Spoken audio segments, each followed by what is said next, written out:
Hi everybody, this is Matt Schlenker, and I'm making this video because it seems like there was a little bit of confusion with regard to how to access the buffet servers that Georgia Tech has provided for us, and to how to move code from our local machine over to that server.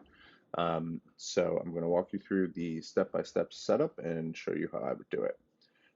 So first things first, let's open up our terminal. I use iTerm, and I'm going to cd into my source directory, which is just a local directory on my computer where I keep a lot of the code that I'm writing. And I'm going to change into this directory called ML4T test. So this directory is pretty basic. It just has an environment YAML file, which is used to set up the Conda environment. And then itself has a source directory where I'm going to put my project code. So let's go ahead and get that project code first. You can see here we're at the quantsoftware.gatech.edu, and this is the path for the second project. So we can go and click on this link and click here to download the zip, and we'll go ahead and unzip it. And if we move desktop, optimize something to source, we should see that if we now go into source, we have optimized something. All right, so now that we have this, we can cd into the optimize something directory, and we can run the actual code. So we'll take this command right here, which is the Python path, Python optimization.py, and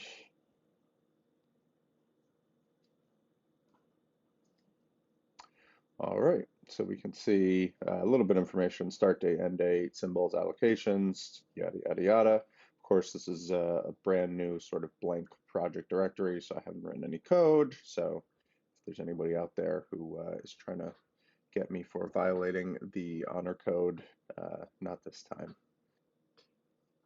Okay, so now that we have our code, we're going to have to think of a good way to ship that code across machines. And the tool that I'm going to use is a tool called Git. It's a tool that's pretty much in every professional software developer's tool belt. It's really, really powerful for version control. So that's basically tracking changes to files and changes to projects over time. I use it every day for work, and I've used it basically for every class so far at Georgia Tech. Um, Tons of commands, really, really, really powerful. We're going to walk through basically three or four of the most basic commands. So I'm on a Mac, so I have this little icon here for downloading for Mac. You'll see something similar for whatever operating system you are using. I'm not going to walk through the actual download of Git. I already have it on my computer, and it's pretty straightforward to access. Um, so the counterpart to Git is a website called GitHub, which is a really good web interface for interacting with Git repositories, for sharing them, for browsing them. And Georgia Tech actually hosts a GitHub server. So you can go to github.georgiatech.edu. And if we go ahead and log in, we see our GitHub dashboard. So the first thing we want to do is go ahead and create a new repository. For project code, please make sure that you make your repositories private, or else you will be in violation of the honor code, and it will be very sad. So I'm going to call this ML4T test, and we'll just call this ML4T test. The description is optional. Obviously, the repository name is not. So we'll go ahead and create the repository. And then what's really great is we have basically all the commands that we need to run to actually push this code up to GitHub. So I'm going to make this split screen. And what we can do is we'll go back up, and we'll go back up. And so now we're in the root of this directory, and we can go git init. You see that we've initialized an empty Git repository. And if you do git status, you can see that these are the files that we have in our repository that are not being tracked. So we can run git add -a to add all files. And this might take a little bit because there's a lot of stuff in there. Great. Now that's set, and we can run git commit -m. The -m flag specifies that we're going to be adding a message, and our message, usually I just add a init for whatever the first commit is. Great. So you see we created a bunch of stuff here. So that looks good. And then what we're going to do is we need to add a remote to this Git repository. So a remote is basically a remote access point. And so that sort of access lives at github.georgiatech.edu under my name at ml4-test.git. So this is a way that we interact with this remote GitHub server from our local GitHub directory. So let's go ahead and just copy that line. A lot of this is really as simple as just doing some copy and paste. And now we can do git push -u origin master. The -u flag makes it so that on subsequent pushes, if we've made changes, all we have to run is git push. We don't have to re-specify the remote that we want to push to. So we've run that. And again, it takes just a second. All right, so that's all set. So if we go ahead and refresh this page, you can see we have the directory structure that we had on my local machine. And again, we have this optimize.py, which is just the template code that we're given straight from the quant software site. So that's great. So we've knocked out two things here. We've downloaded the project code. We put it into sort of the larger shared directory structure that contains a lot of the utility code and the data files. And then we've also pushed up that code to GitHub. So now we basically need to go and pull it down on the Buffet server. So the first thing that we're going to do is, again, we're going to go back to, this is the quant software page, and this is the ML4T software setup. And if we go down to item number 3, access to machines, we can see the commands. And for me, since my last name begins with S, I'm going to be using buffet04. We have the commands right here. We see this xhost stuff and this ssh-x. I'm not going to be dealing with any X windowing or anything like that. I think that's helpful if you want to actually get a GUI sort of environment with the remote server. I'm a lot more comfortable with just using the command line, and it's going to be a lot faster. So I'll show you basically just how to do that. One of the things that might trip people up is you see SSH GT name at buffet ox.cc.gatech.edu. You actually have to replace GT name with your Georgia Tech username. So we could do SSH mschlenker3 at buffet04.cc.gatech.edu, and I have to put in my password. And the first time you do this, you might get a prompt about verifying the authenticity of a fingerprint or something like that. You can just go ahead and click yes. And oops, I entered in the wrong password. And let's try it again. Beautiful, great. So you can see we get a login message when we first sign on. And in just a second, we should get our command prompt. So one of the things that you can see is that when I'm on my local machine, I have this mschlenker at Matt's MVP, MacBook Pro. And now that we've SSH'd into this remote host, it looks a little bit different. So it's mschlenker3, which is my username on this remote system, at buffet04, which is the name of the remote host. Great.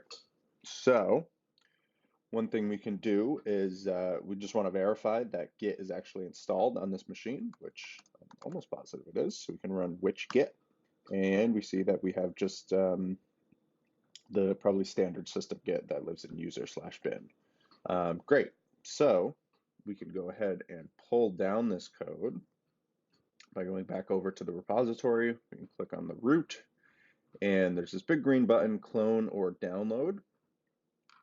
And we can copy this to our clipboard and run git clone and paste that in.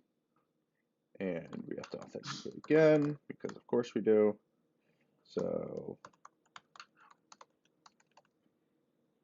and now we're pulling down the code that we had previously pushed up. And so again, we can, let's just look around and we see we have this ML4T test, and we'll cd into source, optimize, and I forgot the command to run, but I have it over here. Let's do that, bada boom, and great. We see that we have the exact same output that we saw on the local machine. So that looks great. One final thing that we're going to do is, so you make changes locally and you want to get them over to the remote host. I'll show you how to do that real quick. So first things first, we can close the SSH connection to this remote host by just clicking exit. And you can see there's a little bit of output here that says log out, connection closed, yada, yada. Great.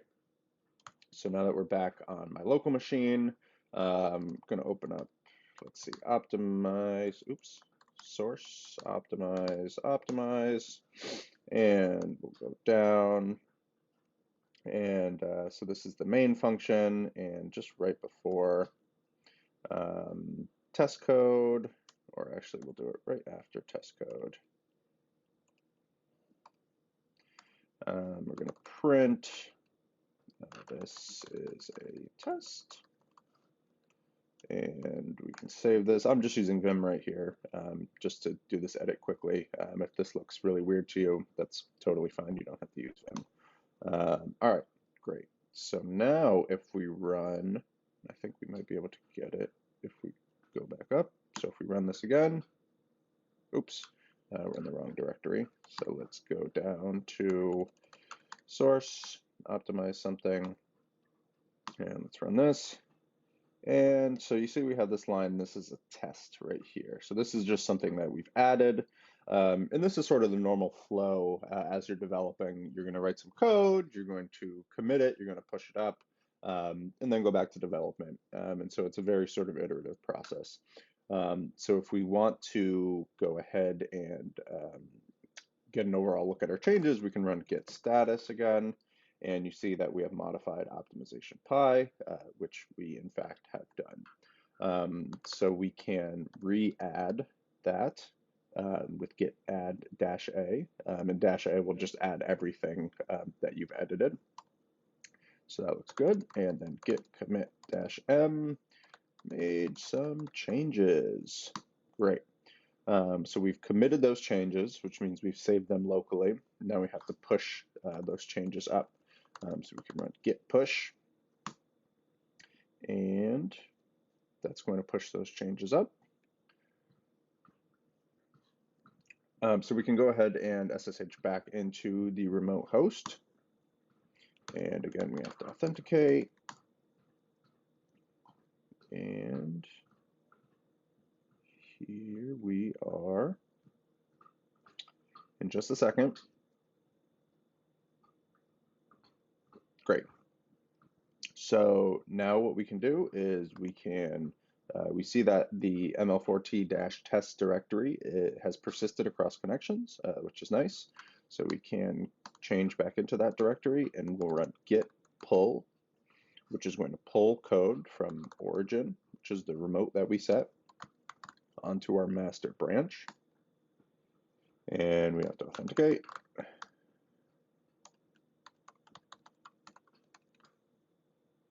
And you can see here that we've changed optimization pi. We've added one line.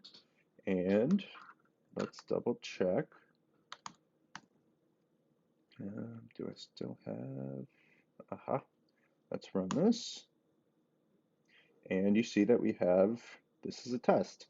So now we've seen how to download the original code for the project, how to create a Git repository on both GitHub and on using your local Git client. And finally, we've seen how to move code back and forth from local environment and remote environment. So I hope this helps, and good luck.